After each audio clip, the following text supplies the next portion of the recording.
Welcome to some very famous people you've never really heard of.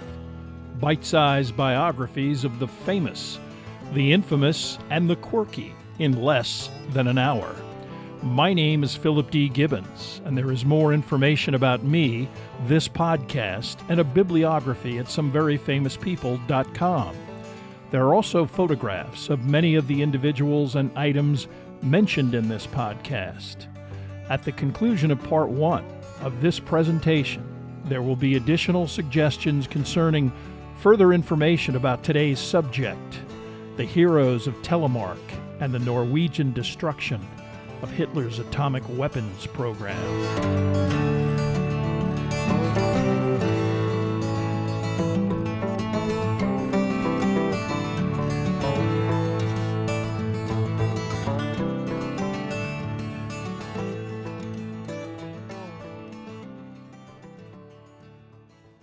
Now let's get started with our story about the Norwegian heroes of Telemark. In 1911, the Norsk Hydro Company completed the Vemork hydroelectric power plant near the town of Rjukan in southeastern Norway's Telemark region. At the time, it was the world's largest hydroelectric plant designed to help power and aid in the production of hydrogen gas, which was utilized in the manufacture of commercial fertilizer. This process also resulted in the creation of a substance known as heavy water, which was not even identified until 1931 by chemistry Nobel laureate Harold Urey. Urey discovered the rare occurrence of a hydrogen isotope that contained both a single electron, which was normal, and a neutron, which was extremely rare in nature. As the atomic weight of such an isotope was 2 instead of 1 proton plus 1 neutron, Urey deemed this as chemically heavier, hence the nickname heavy water. Except for its atomic structure, heavy water, also known as deuterium, is mostly indistinguishable from regular water, is not radioactive, and might be most noticeable as an ice cube that sinks rather than floats upon water. While they were aware of the existence of heavy water and, in the early 30s, even implemented a process to promote extraction of the substance, the operators of the Vemork plant had no real industrial application for the material. Although it seemed to have potential in the fields of industrial chemistry and biomedicine, throughout the decade it remained merely a chemical oddity with virtually no commercial appeal. Because heavy water consumed a great deal of electricity to produce artificially, in June of 1939, Norsk Hydro made the decision to cease production of this money-losing sideline. However, advancement in atomic physics, which was globally accelerating rapidly, as well as the volatile European political and military landscape, quickly altered that decision. Universal experimentation upon the phenomenon of nuclear fission, in which an atom is deliberately split, releasing large amounts of energy, was officially identified in late 1938 by 2 German scientists, Otto Hahn and Fritz Strassmann. Immediately, the potential for the military application of such a process through an explosive device became a high-profile objective of both the Nazi government and the Allied powers.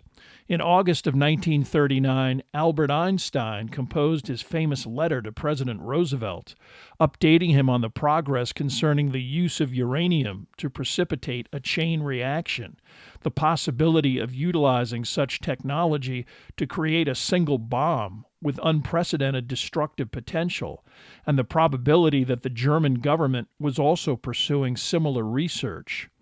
Although not immediate, Roosevelt eventually designated a committee which resulted in the Manhattan Project, the military program which created the American atomic bomb. With the outbreak of war and the German embargo on any exports of uranium from Nazi-occupied Czechoslovakia, it became clear that Germany understood the value of the element and was attempting to impede any Allied acquisition of this material. Not only had Germany grasped the potential of uranium, they also understood the benefit of incorporating heavy water into the technology involving the explosive potential of nuclear fission. Blasting uranium protons with neutrons to produce an appropriate chain reaction required something known as a moderator, a material that slowed the movement of these neutrons as they struck the uranium. Heavy water allowed for fissioning without inhibiting the necessary self-sustaining chain reaction, something mere water would not induce. Thus, employees at Norsk Hydro were taken aback when they were approached in January of 1940 by a representative of the German corporation IG Farben for an unprecedented and substantial order of heavy water.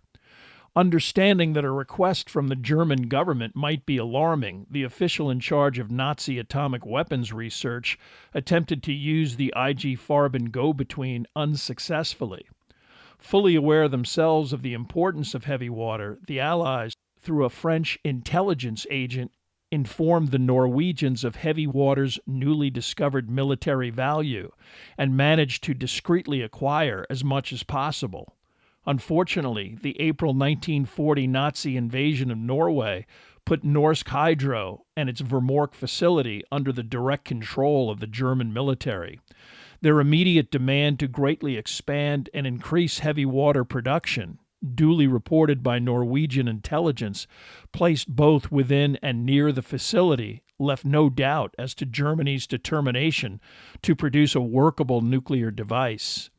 As an aside, based on subtle differences in the design and uranium utilized by the Manhattan Project, graphite was implemented as the moderator in the Allied atomic weapons program, negating the need for the acquisition of heavy water. Information concerning both the importance of heavy water in atomic research and the developments in Norway was transmitted to the highest levels of the British and American governments, including both FDR and Winston Churchill. With the perception of Nazi Germany well ahead in its atomic weapons research, it became critical for the Allies to not only accelerate their own development project, but to eliminate Germany's access to heavy water supplies.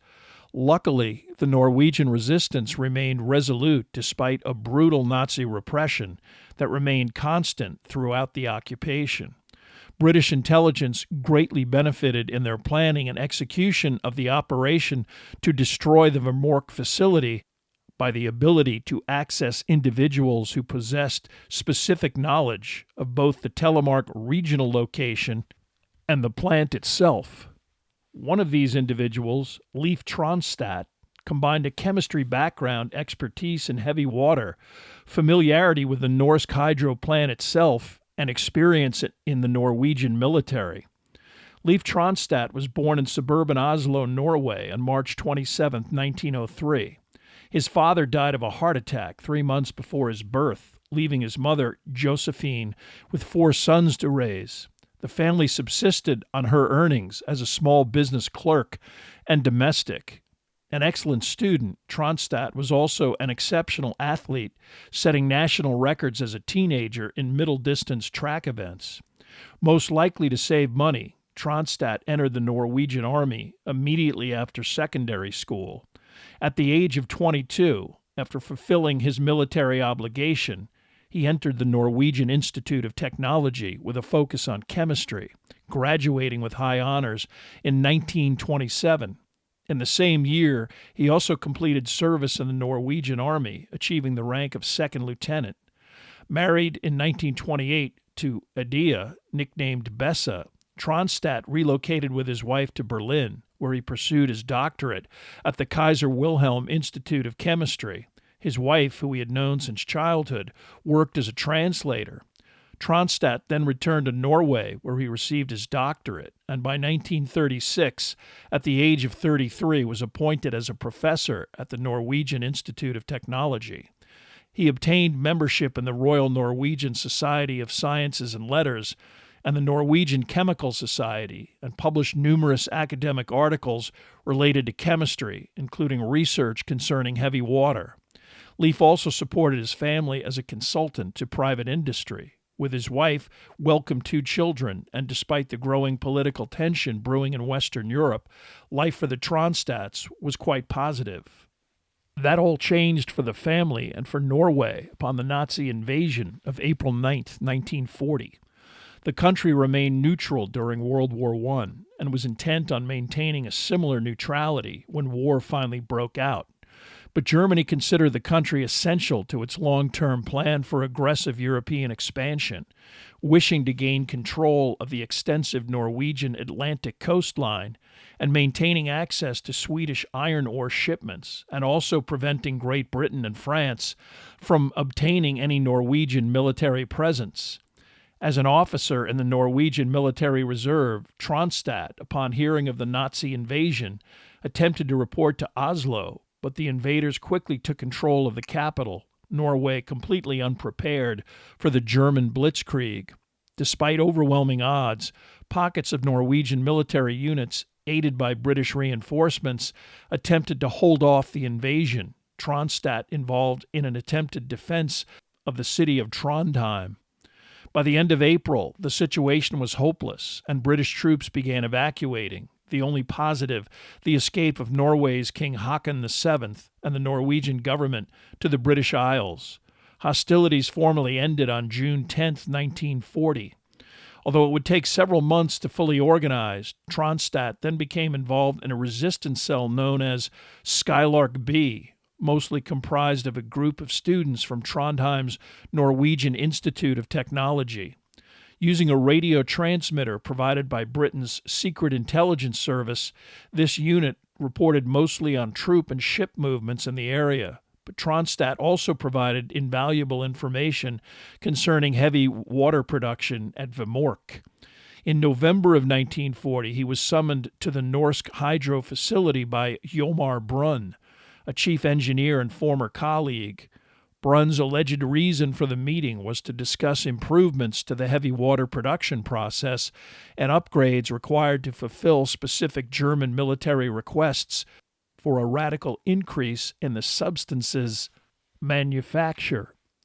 Brunn wanted to let Tronstad know of this demand and also wanted to discuss the reasons behind such a request. Tronstad was generally aware of the role of heavy water in fission research, and they both agreed that it was vital for Brunn to keep him apprised of the situation. Although Brunn was able to update Tronstad on additional German demands for increased heavy water production, in September of 1941, the Gestapo succeeded in arresting several members of the Skylark B cell. Informed that his arrest was imminent, Tronstad fled with his wife and family, first depositing her and his children at his wife's childhood home on the outskirts of Oslo, and after saying goodbye, with the help of other resistance members, successfully crossing into Sweden. From there he made his way to London, arriving in late October of 1941. Although Tronstad was briefed by British intelligence in a matter of days and met with several members of the British scientific community that convinced him that the German focus on heavy water would only be the result of an intention to construct a nuclear device, any plan involving the destruction of Vemork seemed to him poorly conceived. Britain's Secret Intelligence Service was intent on utilizing nocturnal bombing raids to destroy the facility. He recommended a localized Norwegian commando raid or possibly internal sabotage. Months passed without any concrete plan, the global challenges faced by British intelligence during this time period making Vemork one of many operations on a long list of priorities. One thing was certain. German production of heavy water at the Norwegian plant had increased to 4 kilograms a day, with plans for even larger production. In late December 1941 and early January 1942, the British military coordinated with Great Britain-based Norwegian commandos to launch raids on German garrisons along the Norwegian coast. These haphazard, poorly defined operations were repelled after only minor damage and only served to weaken the resolve of the Norwegian military expat community. At the end of January, this element was reformed into a fighting force renamed Company Linga after a captain killed in one of the recent commando raids. The The command of this unit was also reorganized from the newly formed British SOE, or Special Operations Executive, in charge of direct espionage and sabotage operations, came Colonel John Wilson, the head of the SOE's Norwegian section. The Norwegian individual who coordinated with Wilson was Leif Tronstad. Tronstad helped repatriate members of this unit to Norway to gather intelligence and to serve as a precursor for whatever operation was ultimately designed for the destruction of Vemork. Some of the intelligence that these agents gathered was personally disturbing for Tronstad. His wife and children had been kicked out of their Oslo home, all of their property and assets seized. The Gestapo thoroughly interrogated Bassa as to the whereabouts of her husband.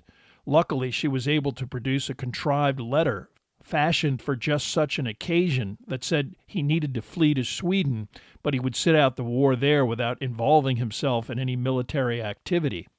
For the moment, the Gestapo accepted this explanation, but the Tronstad family was forced to live with friends, the Nazis flooding Norway with over 250,000 combat troops and continuing an extremely repressive occupation.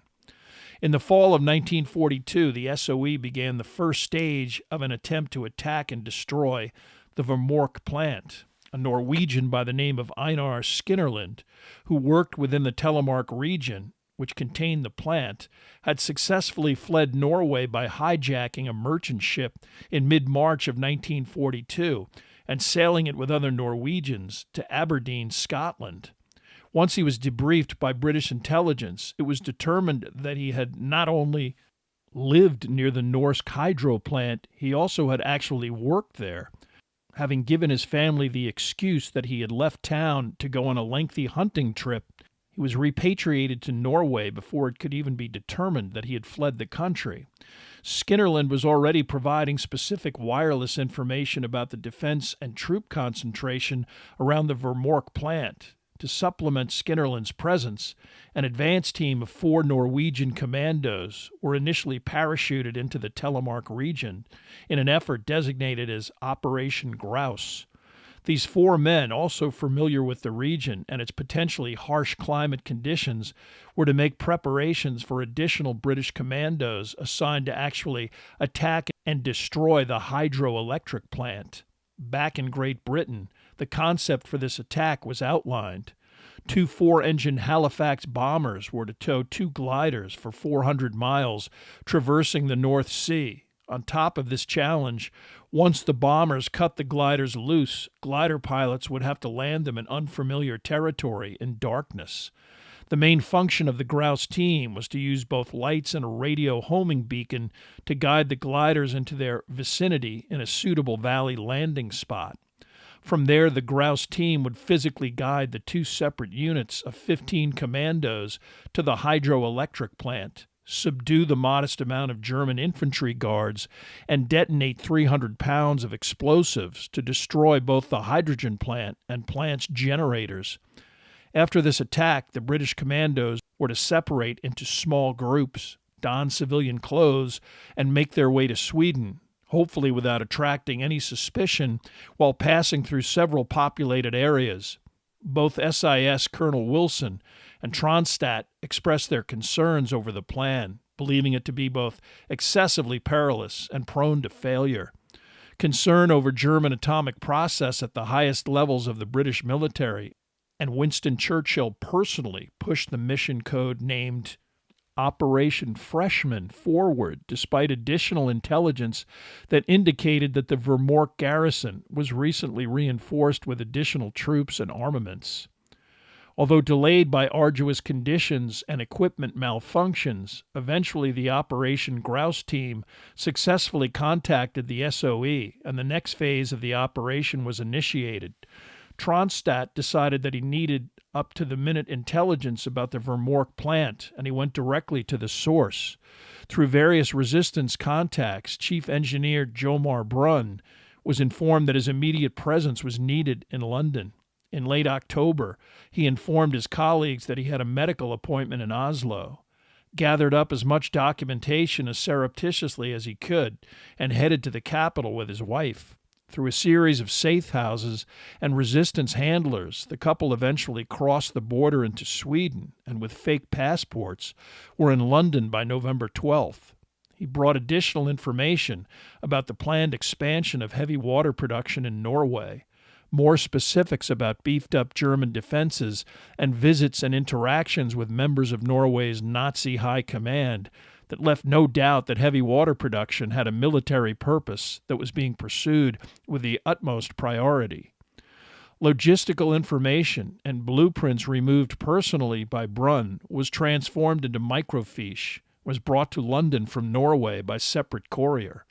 This specific information was used to further brief the British commandos on the physical aspects of the plant and to enable its destruction. On November 19, 1942, 2 Halifax bombers were readied for the mission, which was given the go-ahead after Norwegian resistance on the ground delivered a favorable weather forecast.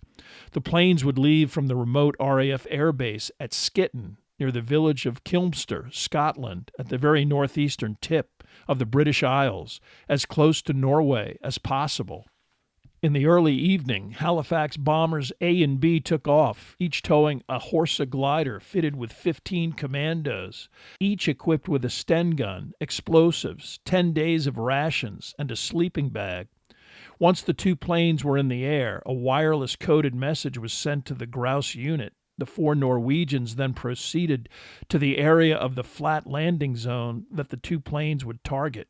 They were accompanied by a Eureka device that would supply a radio beacon to the 2 bombers. At about 9:40 p.m., Norwegian radio operator Jens Anton Poulsen, the grouse unit commander on the ground, heard a distinct tone from Halifax A in his headset. He responded and then informed the 3 other men that they should activate the lights that would provide a visible objective for the glider pilots.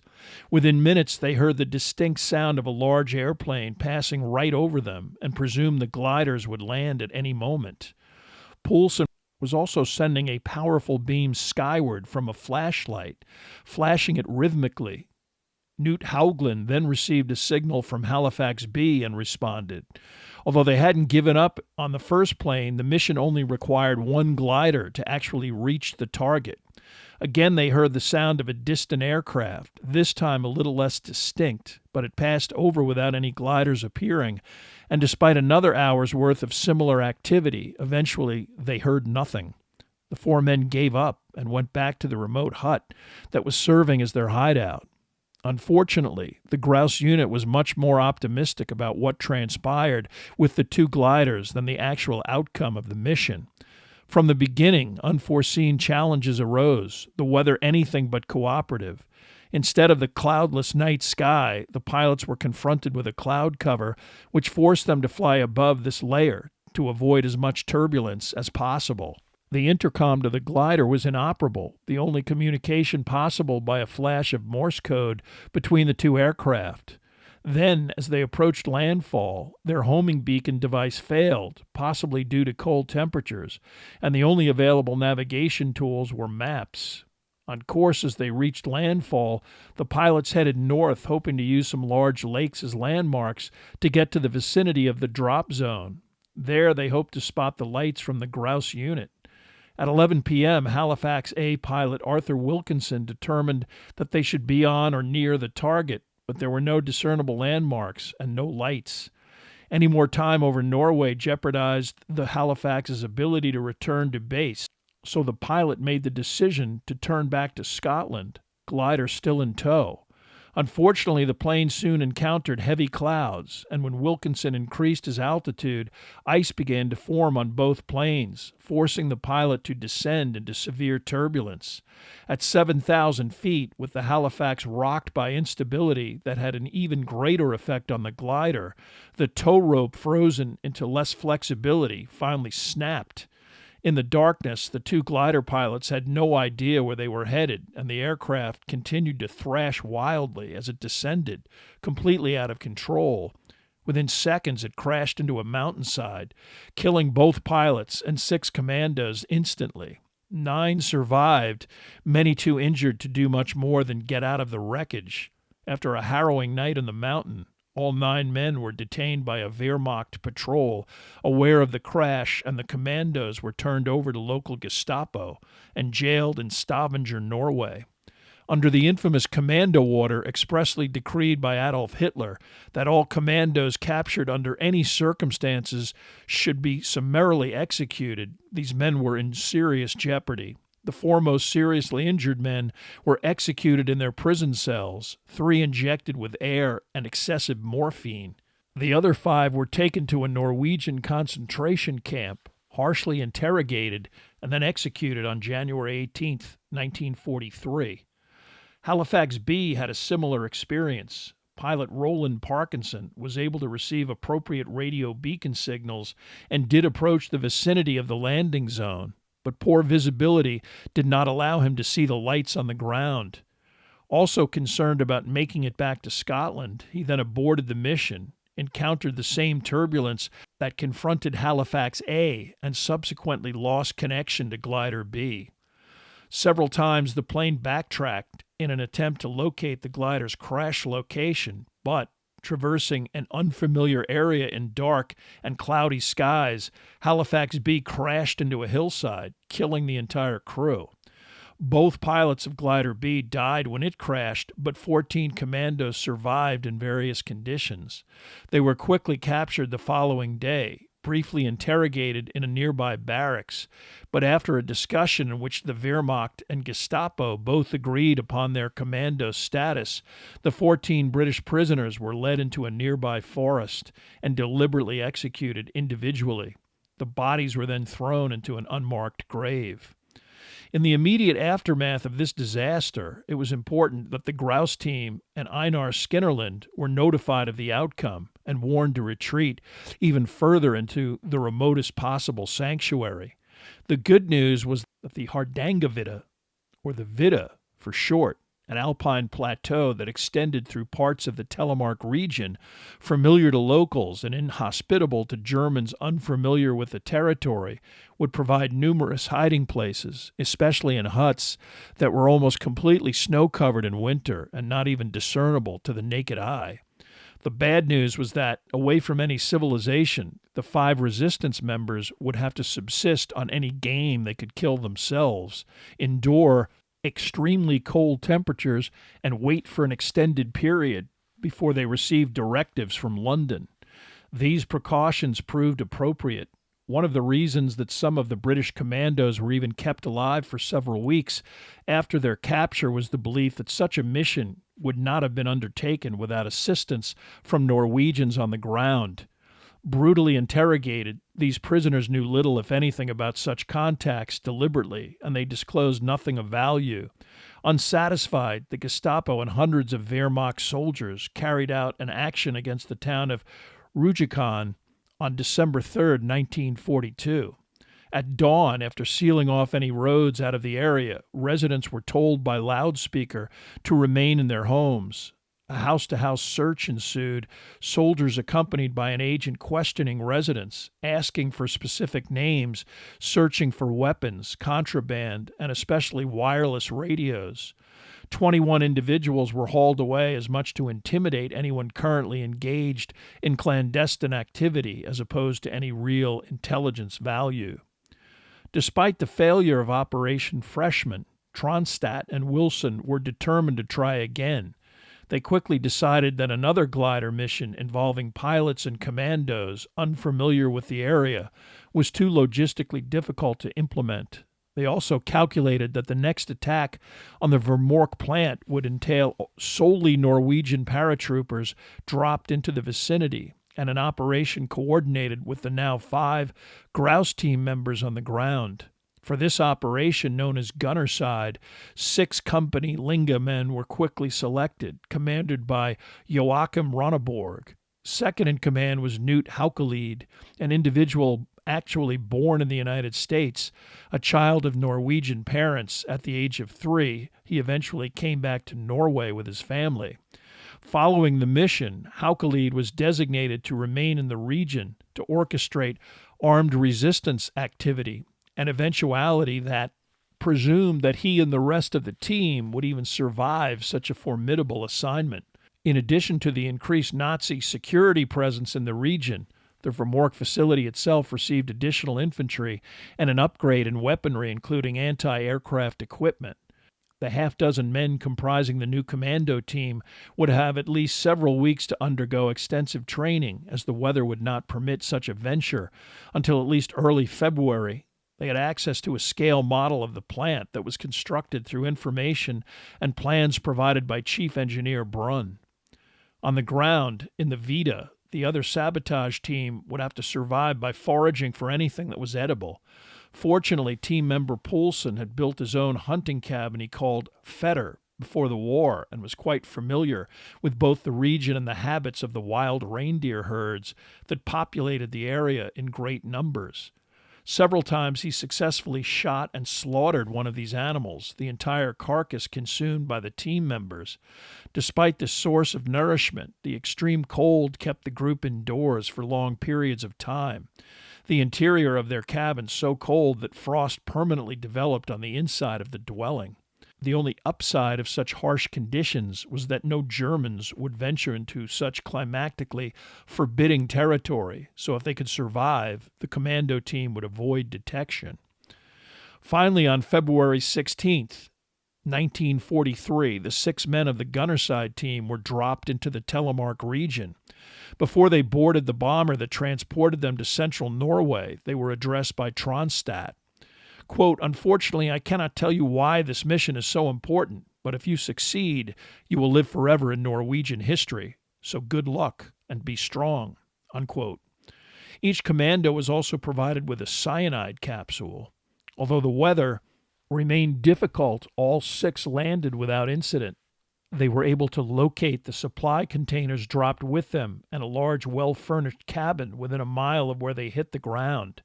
Within hours of the landing, a severe blizzard enveloped the entire area and limited any ability for the team to try and find the grouse team's location.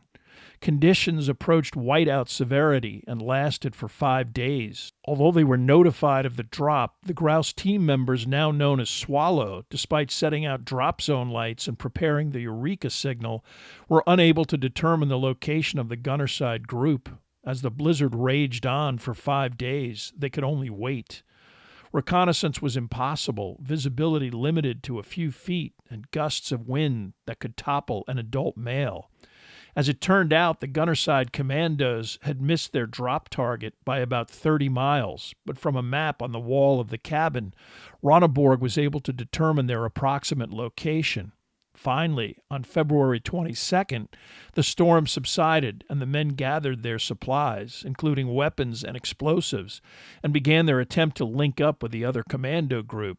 Within minutes of leaving their hideout, they encountered a suspicious individual who turned out to be a hunter in search of reindeer. He agreed to guide them to the vicinity of the Poulsen cabin and even put them up on the night of the 22nd, proving an invaluable aid in their efforts to find Team Swallow. The next morning, only 7 miles from the previously agreed-upon rendezvous point, the group observed first one and then another man on skis heading in their direction. Through binoculars, Haukelid could see them periodically stop as if looking for something or someone. As the 2 men approached the concealed Haukelid, he recognized the first as fellow company Linga member Klaus Hellberg and the second as Arnie Kelstrup. He whistled to get their attention, and the 2 men sent out by Poulsen to find any trace of the gunnerside group quickly responded. Fortunately, Hellberg and Kelstrup chose the same route to try and find the other commandos. All concerned, including the guide, a man named Christensen, quickly made their way to the Fetter cabin. There it was decided that the hunter, an odd duck who had made some politically incorrect comments about the Nazis, was ultimately harmless, and he was turned loose with the warning that if he told anyone about them, his role as a guide would be revealed, placing him in extreme jeopardy. The entire group then began planning for the assault on Vermork.